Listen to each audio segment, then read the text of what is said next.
आज एक खूबसूरत से नज़्म अपने लिसनर्स, अपने व्यूअर्स, साहिब अदब, साहिब ज़ौक़ लोगों के लिए तहरीर की है।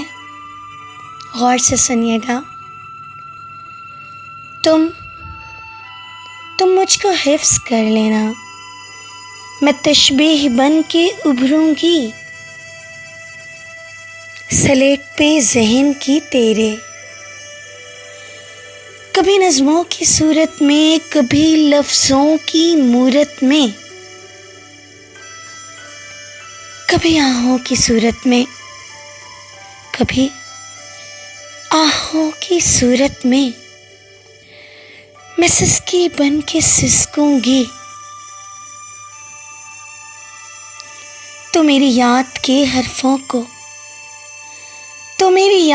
हरफों को कलम की नोक पे रखना, मुझे तहरीर कर लेना।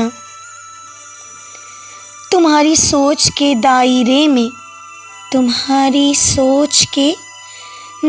में रहूंगी रक्स कना यूं ही। तो यारे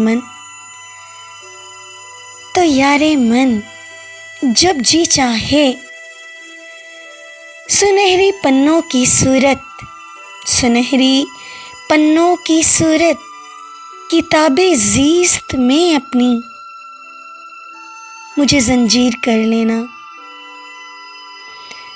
तुम मुझको हिफ्ज़ करना